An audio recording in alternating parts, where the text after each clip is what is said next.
भाजी करण्यासाठी मी इथे 200 ग्रॅम सोयाबीन घेतलेले आहे। गॅसवर मी आधीच गरम करायला ठेवलं होतं पाणी आणि त्यात आता आपल्याला 1 चमचा मीठ घालायचे आणि त्यानंतर लगेच हे सोयाबीन त्यात टाकून द्यायचे आणि आपल्याला गॅस बंद करून द्यायचे। आपल्याला जवळजवळ 5 मिनिटांसाठी ठेवायचे। गॅसवर मी आधीच कढई तापायला ठेवली होती, त्यात आता आपल्याला अर्धा पळी तेल घालून घ्यायचे आणि छान गरम करायचे आपल्याला तेल। मी गॅस फुल केलेला आहे आणि त्यात आता मी 1 टीस्पून जिरं घालणार आहे। त्यात थोडी आपल्याला तिळी घालायची आहे, यात थोडे काजू घालायचे।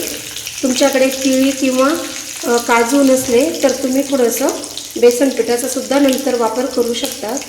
यात मी आलं आणि लसूण घातलं आहे आणि कांदा सुद्धा लगेच टाकायचा आहे, टोमॅटो आणि कोथिंबीर। आपल्याला छान असा मसाला तयार करून घ्यायचा आहे, परतून घ्यायचा आहे। आपल्याला हे छान असं एकजीव करायचं आहे।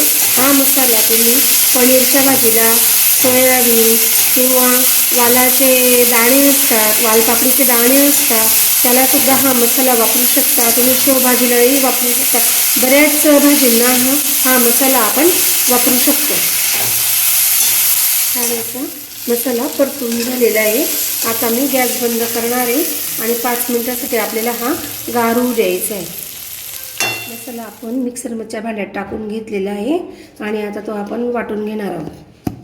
बघू शकता तुम्ही छान अशा पद्धतीने आपलं वाटण तयार झालेलं आहे आणि इकडे मी सोयाबीनसुद्धा 5 मिनिटं ठेवून छान असे पिळून घेतलेले आहे, बघू शकता। आणि आता आपल्याला भाजी करायला घ्यायची आहे। गॅसवर मी आधीच कढई तापायला ठेवली आहे, त्यात आता आपल्याला 2 पळी तेल घालून घ्यायचे आहे।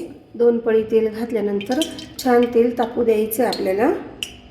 तेल मस्त तापून झालं आहे, त्यात हिंग घालायचं आहे आणि आपण वाटलेला मसाला यात टाकून घ्यायचा।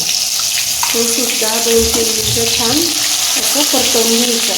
छान असा मसाला परतून झाला आहे, बघू शकता तुम्ही। खूप सुंदर पद्धतीने परतून झाला आहे।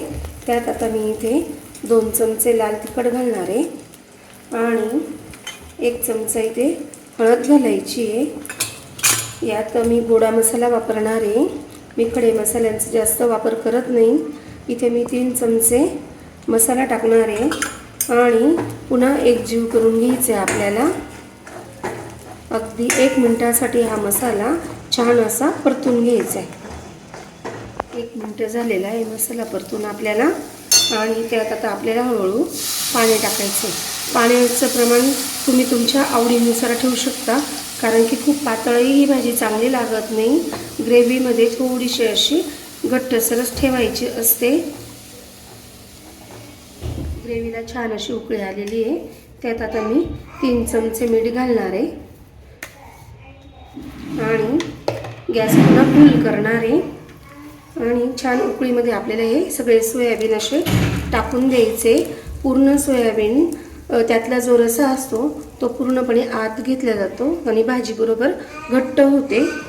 आणि त्यात पुन्हा आता आपल्याला ही कोथिंबीर टाकून द्यायची आहे आणि 10 मिनिटांसाठी मंद आचेवर आपल्याला ही भाजी उकळत ठेवायची।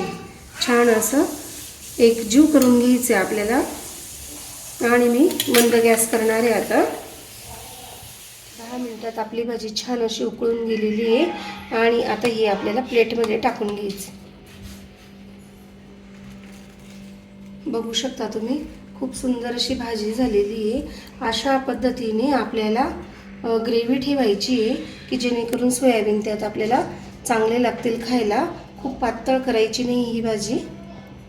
आणि सोयाबीनची रेसिपी आवडल्यास लाईक करा, शेअर करा, सबस्क्राईब करा आणि तुम्हा सगळ्यांना थँक्यू।